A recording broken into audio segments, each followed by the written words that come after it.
میں ہمیشہ یہ محسوس کرتی ہوں کہ خواتین کے کام کو تھوڑا نظر انداز کیا جاتا ہے. جو کتابیں لکھی گئی ہیں صحافت پر، صحافت کے تاریخ پر، جو تحقیق نگاروں نے اپنے مضامین لکھے ہیں، بہت کم نے ان چیزوں کا ذکر کیا ہے جو ہونا چاہیے تھا. نو ڈاؤٹ کہ عورتوں کو بہت پریشانی ہوتی ہے گھر سے. ہم محسوس کر سکتے ہیں کہ گھر کی چار دیواری سے ہماری وہ بزرگ خواتین کس طرح سے نکلی ہوں گی، کیونکہ آج تو ہمارے سامنے وہ چیلنجز نہیں ہیں، دوسرے چیلنجز ہیں جو اس زمانے میں ان لوگوں کے سامنے تھے، اور ان لوگوں نے وہ سامنا کر کے وہ باہر آئیں. لیکن یہ سلسلہ شروع ہوا، اور خواتین کے رسائل کی دو طرح کی چیزیں ہمارے سامنے آتی ہیں. ایک تو وہ رسائل جو مردوں نے جاری کیے لیکن عورتوں کی اصلاح کے لیے، ان کے حقوق کے تحفظ کے لیے، اور انہوں نے ظاہر ہے کہ ان کی حوصلہ افزائی کی، اور خواتین قلم کاروں کو انہوں نے بہت حوصلہ دیا. اور اس کے بعد پھر وہ میگزینس آئے، وہ ماہنامے آئے جن کے اندر عورتیں خود ایڈیٹر تھیں، خود لکھتی تھیں. تو یہ ہمارے ان سب بزرگوں کی حوصلہ افزائی ہے، لیکن بالکل برابر کی طرح تو نہیں چلے، لیکن خال خال جو بھی کوششیں کی گئی ہیں اس کو سراہا جانا چاہیے.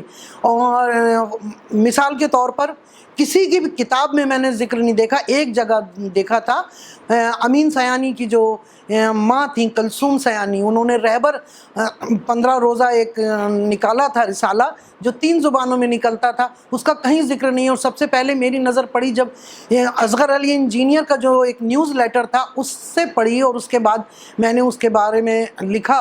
اسی طرح جو ماہناموں میں تو عورتیں بہت لکھتی تھیں، لیکن روزناموں سے عورتوں کی وابستگی اتنی نہیں رہی. اس کی کئی وجوہات تھیں، لیکن ہمارے یہاں نور جہاں ثروت تھی، قومی آواز میں 1980 میں ان کا تقرر ہوا، اور انہوں نے اس کے بعد وہ بلٹس میں آ گئی تھی اس کے اردو ایڈیشن میں، اور کافی دن تک انہوں نے دیکھا. تو یہ ان لوگوں کو ہمیں نظر انداز نہیں کر چلنا چاہیے، ہائی لائٹ کرنا چاہیے. اس پورے سفر میں جو پروگرامز ہوئے ہیں تو میں نے کہیں نہیں دیکھا کہ کسی خاتون کو اسٹیج پر بلایا گیا یا اس کی کے کام کو سراہا گیا. بہت لمبی فہرست ہے جن لوگوں نے کام کیا ہے، بہت اچھے رسائل نکلے. اور حیدرآباد کی سرزمین سے النساء، خود صغرا ہمایوں کا اتنا بڑا کنٹریبیوشن ہے. اس وقت لاہور، دلی، لکھنؤ اور حیدرآباد یہ ادارے تھے، اور النساء اور ہمجولی کے تو میں نے حیدرآباد میں جا کے وہ شمارے دیکھے.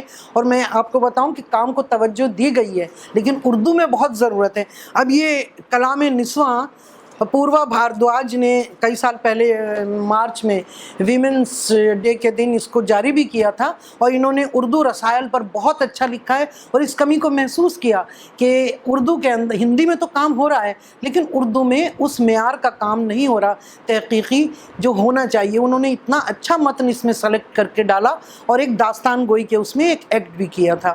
تو یہ چیزیں ہیں. اور 1822 میں جس وقت جامع جہاں نما جاری ہوا، تو جن لوگوں نے 2 نام جو جاری جنہوں نے کیا، جو ایڈیٹر تھے ہری دت اور مدیر تھے سدا سکھ، منشی سدا سکھ، ان 2 ناموں سے ہی پتہ لگتا ہے کہ اردو زبان اور صحافت کا کوئی مذہب نہیں ہے، اور مذہب سے جوڑنا بھی نہیں چاہیے.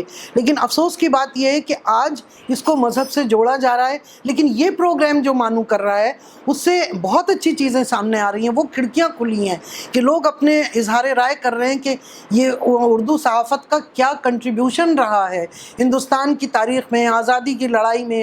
اور اسی کے اندر میں پھر آ جاتی ہوں کہ عورتوں کا ذکر ضرور ہونا چاہیے. آپ کو معلوم ہونا چاہیے کہ بالا خانوں سے بھی عورتوں نے اخبار اپنے حقوق کے لیے، اپنی جو ان کی ڈیمانڈز تھیں وہ ایڈمنسٹریشن سے کرتی تھیں، اس کے لیے کئی میگزین نکالے تھے. یہ اچھا ایک ٹاپک ہے. ایک چیز، ایک اور ٹرننگ پوائنٹ ہے خواتین کی صحافت کے لیے، خواتین کی کیا، اردو صحافت کے لیے. میں راشٹریہ سہارا سے وابستہ رہی ہوں، ہندی اور اردو دونوں سے، پرنٹ سے بھی اور الیکٹرانک میڈیا سے بھی. تو میں نے یہ دیکھا کہ 91 میں جب اردو راشٹریہ سہارا شروع ہوا تو اس کا جو اردو پبلیکیشن بطور ماہنامہ شروع ہوا، بعد میں 2 سال بعد وہ ڈیلی پیپر شروع ہوا تھا، روزنامہ. اتنا بڑا کنٹریبیوشن ہے سہارا انڈیا پریوار کا. آج ضرور سہارا انڈیا پریوار کچھ خبروں کو لے کر کرائسس میں ہے، لیکن ہمیں یہ دیکھنا ہے کہ اردو کے لیے اس